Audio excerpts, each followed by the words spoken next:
კიევისთვის საშინელი ღამის შემდეგ, როდესაც უკრაინის საჰაერო თავდაცვამ ვერ შეძლო ვერც ერთი რუსული ბალისტიკური რაკეტის ჩამოგდება, გაჩნდა კიდევ უფრო შოკის მომგვრელი ამბავი. შეხვედრაზე თეთრ სახლში გასულ კვირას, დონალდ ტრამპმა პირადად უარყო ვლადიმირ ზელენსკის თხოვნა უკრაინისთვის ასობით დამატებითი პატრიოტის სისტემის ანტისარაკეტო რაკეტის გადაცემის შესახებ. უარის მიზეზი სწორედ ის დეფიციტია, რომელსაც წინა გამოშვებაში განვიხილავდით. ტრამპმა ამერიკულ საწყობებში ამ რაკეტების ნაკლებობაზე მიუთითა და განაცხადა, რომ ისინი თავად შეერთებულ შტატებს სჭირდებათ ახლო აღმოსავლეთსა და სპარსეთის ყურის ქვეყნებში ობიექტების დასაცავად, ირანთან ომის პირობებში. ეს უარიც ვაკუუმში არ გაჟღერებულა. ის დაემთხვა იმ ღამეს, როდესაც რუსეთის სარაკეტო თავდასხმა კიევზე უკრაინას ძვირად დაუჯდა. ფიზიკურად არც ერთი ბალისტიკური რაკეტა არ ჩამოუგდიათ. ამავე დროს ზელენსკიმ გულწრფელად აღიარა, რომ წელს საჰაერო თავდაცვის რაკეტების მიწოდება ჩვენი პარტნიორებისგან გასულ წელთან შედარებით რამდენიმეჯერ შემცირდა. ამავე დროს რუსეთმა დაიწყო მასშტაბურად უკრაინაში მსხვილი მარკეტპლეისების საწყობების განადგურება და აშკარად მზად არის ნამდვილი ჰუმანიტარული კრიზისი გამოიწვიოს. მეორე მხრივ, სულ უფრო მეტი წყარო ამტკიცებს, რომ უკრაინაში პატრიოტის რაკეტების წარმოების ლიცენზიის გაცემის შესახებ მოლაპარაკებები გრძელდება. ან შესაძლოა თავდაპირველ ეტაპზე თავად გერმანია აწარმოებს რაკეტებს უკრაინისთვის. მოკლედ, მოდით ერთად გავერგვეთ ამ რთულ საკითხში. ჩემი სახელი ალექსეი პეჩი, მოდი დავითხოვთ, მაგრამ სანამ დავიწყებთ, გთხოვთ ახავე გამოიწეროთ ეს YouTube არხი. დააცკაპუნეთ გამოწერის ლილაკზე, აი ახლა შეამოწმეთ, გამოწერილი ხართ თუ არა პირადად თქვენ, ჩვენ მივდივართ 300,000 გამოწერის ნიშნულამდე. ამიტომ მადლიერი ვიქნებით თქვენ თითოეული გამოწერისთვის. დღეს Financial Times-მა შოკში ჩააგდო საზოგადოება, დეტალებით იმის შესახებ, თუ როგორ მიატოვა ტრამპმა კიდევ ერთხელ უკრაინა. 29 ივლისს ვაშინგტონში ვიზიტის დროს უკრაინის პრეზიდენტმა ვლადიმირ ზელენსკიმ დონალდ ტრამპს მიმართა თხოვნით, რომ უკრაინისთვის გადაეცა ეგრეთ წოდებული პატრიოტის გადამჭერი რაკეტების ზამთრის პაკეტი. ანუ წინასწარ ციების დადგომამდე, როცა რუსეთის დარტყმები ენერგეტიკაზე ტრადიციულად ძლიერდება. ზელენსკი ითხოვდა 300 რაკეტას, ანუ 100 რაკეტა თითოეულ ზამთრის თვეზე. და დღეს, სხვათა შორის, უკრაინელი სამხედრო ექსპერტი და კავშირის სპეციალისტი სერგეი ფლეშ-ბესკრესნოვი აცხადებს, რომ რუსეთის არმიას შეუძლია აწარმოოს და გამოიყენოს უკრაინაზე დარტყმებისთვის დაახლოებით 100 ბალისტიკური რაკეტა ყოველთვიურად. საერთოდ, უკრაინის მოთხოვნა არგუმენტირებული იყო, რომ ზამთრისთვის 300 რაკეტა უბრალოდ ასე არ გჭირდება. უბრალოდ ასე არ ვითხოვთ ამ რაოდენობას. და აი Financial Times-ის მონაცემებით, საუბარი ნამდვილად სწორედ 300 დამატებით გადამჭრელ რაკეტაზე იყო. და დონალდ ტრამპმა ამაზე უარით უპასუხა, ახსნა ეს დეფიციტით, რომელიც ირანის წინააღმდეგ სამხედრო კამპანიის გამო წარმოიშვა. ამერიკული მარაგები ამბობს ის, საჭიროა საკუთარი ობიექტებისა და მოკავშირეების დასაცავად სპარსეთის ყურეში. ამასთან, როგორც Reuters-ი აზუსტებს, 4 წყაროზე დაყრდნობით, რომლებიც დისკუსიების მიმდინარეობას იცნობენ, დიალოგი რაკეტების, კერძოდ პატრიოტის რაკეტების წარმოების ლიცენზიის გადაცემაზე უკრაინაში არ შეწყვეტილა. მოლაპარაკებები გრძელდება, მაგრამ სწორედ მზა რაკეტების ფიზიკური გადაცემა აქ და ახლა დახურულია. აქ ერთი მნიშვნელოვანი დეტალი გამოიკვეთა. აღმოჩნდა, რომ უკრაინა პატრიოტის რაკეტების წარმოების ლიცენზიაზე ჯერ კიდევ ჯო ბაიდენის ადმინისტრაციის დროს მიმართავდა. ანუ ეს არ არის რაიმე ახალი, სპონტანურად გაჩენილი იდეა, არა. ეს არის საკითხი, რომელსაც უკრაინული მხარე უკვე რამდენიმე წელია აკენებს და რომელიც ყოველ ჯერზე ერთსა და იმავე კედელს ეჯახება.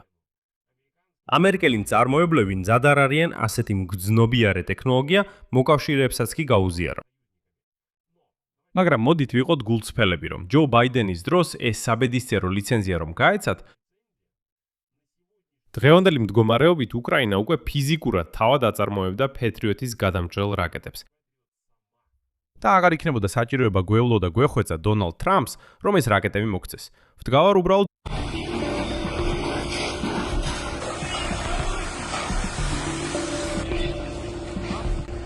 ცხელა.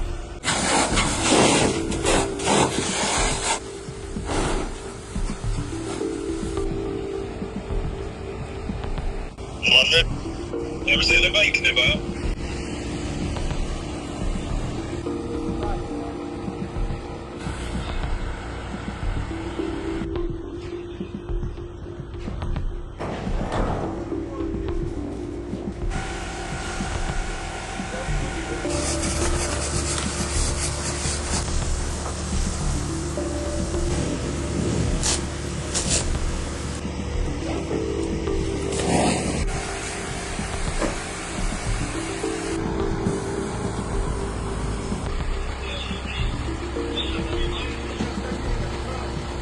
გაგრძელება იქნება.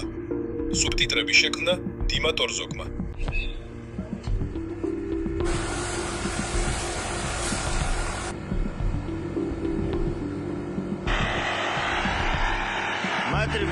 სამასი 400 დგავარ უბრალოდ დედა მოუტყან ცხელა ვიცვი დედა მოუტყან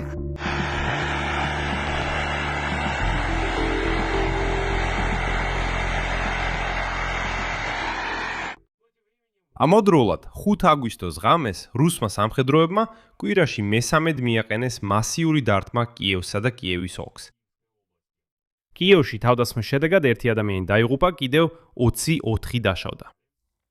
ობოლონის რაიონში დარტყმა მოხდა საცხოვრებელ მრავალსართულიან სახლს, სადაც ხანძარი გაჩნდა, იწოდა საწყობები, საოფისე შენობა და არასაცხოვრებელი ნაგებობები. დესნიანის რაიონში საწყობი დაიწვა, ხოლო რაკეტის ნამსხვრევები საცხოვრებელ სახლთან ახლოს ჩამოვარდა. გოლოსეევის რაიონში ნაწილობრივ დაინგრა კერძო სახლი და ამიაკის გაჟონვა მოხდა არასაცხოვრებელ შენობაში მოხვედრის გამო. სამწუხაროდ ნანგრევებში ადამიანები აღმოჩნდნენ. კიევის ოლქში დარტყმების შედეგად 14 ადამიანი დაიღუპა, 27 კი დაშავდა.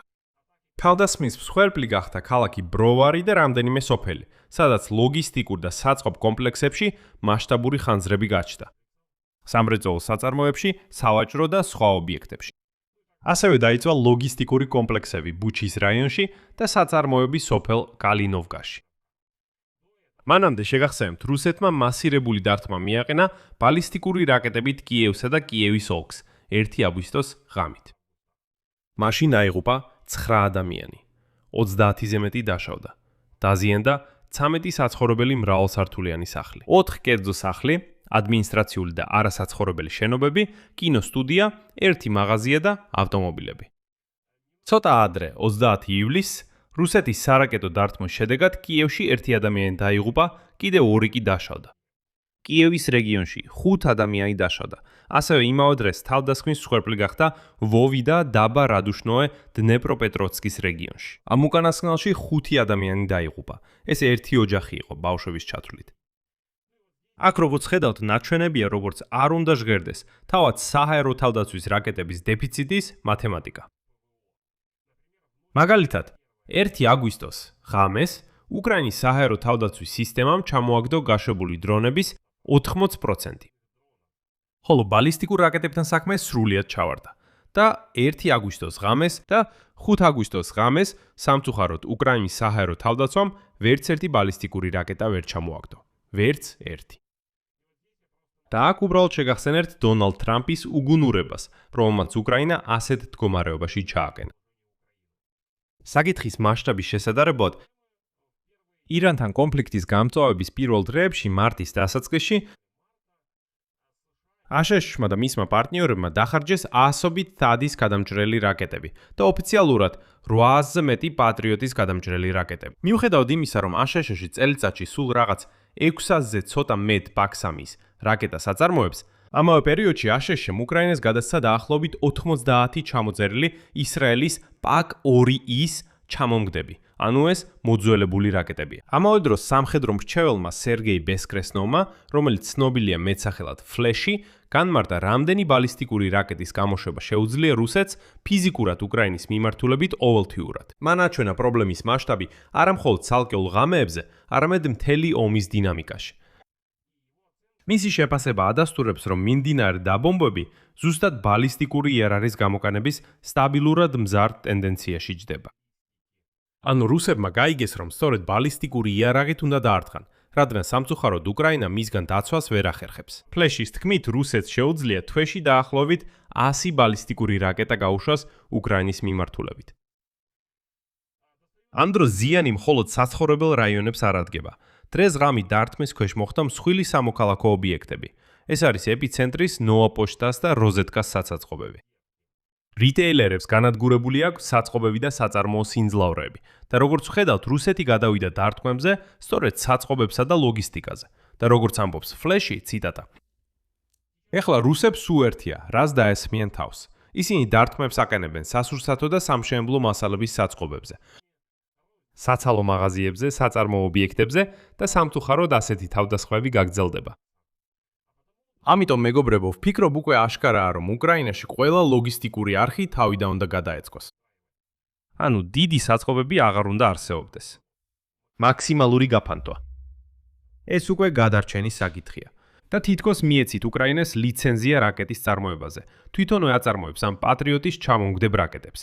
და აქ არის გარკვეული ნიუანსები. დღეს მედიამ გაამჟღავნა დეტალები დისკუსიის შესახებ, რომელიც ეხება ფაქ 3 ტიპის რაკეტების წარმოების დაწყებას უშუალოდ უკრაინის ტერიტორიაზე. ანუ პარალელურად იმასთან, რომ მზად რაკეტებზე უარს ამბობენ აქ და ახლავე, გრძელდება საუბარი იმაზე, რომ უკრაინამ დროთა განმავლობაში შეძლოს მათი წარმოება დამოუკიდებლად. დღეს Reuters-ის ინფორმაციით განხილული ვარიანტები მოიცავს Patriot-ის რაკეტების ცალკეული კომპონენტების წარმოებას უკრაინაში, ხოლო საბოლოო რაკეტის აწყობა უკვე გერმანიაში მოხდება. მეორე ვარიანტია უკრაინის შეუერთება არსებულ ამერიკულ-ევროპულ პროგრამას.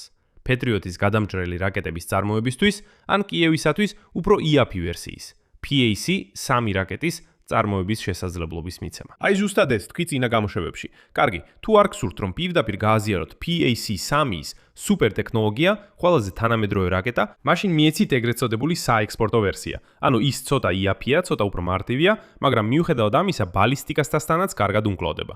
და აი ტრამპის ადმინისტრაციის წარმომადგენელმაც განაცხადა, რომ აშშ-ს სწავლობს რამდენიმე პოტენციურ მიმართულებას მომავალში თავდაცვის მრეწველობის სფეროში, უკრაინასთან თანამშრომლობისთვის. მიუთითა, რომ ნებისმიერი შეთანხმება უნდა ითვალისწინებდეს ამერიკული ტექნოლოგიების დაცვას.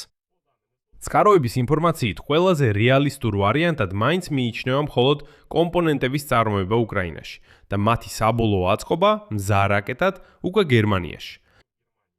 ამასთან შეთანხმების მიღწევის შემთხვევაშიც კი უკრაინა ვერ შეძლებს უახლოეს მომავალში ახალი რაკეტების მიღებას. წყაროების შეფასებით, ახალი საწარმოო ხაზების ამუშავებას, როგორც წესი, მინიმუმ 3 წელი სჭირდება ლიცენზიური შეთანხმების ხელმოწერის შემდეგ. ასე რომ ეს ძალიან შორეული მომავლის ამბავია, მაშინ როცა როგორც მიხვდით, რაკეტები უკვე დღეს არის საჭირო.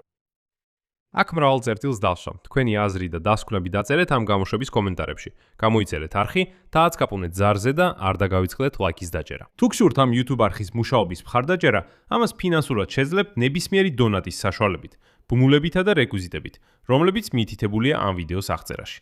ამით დასრულდა. იზრუნეთ საკუთარ თავზე, ყველას მშვიდობა.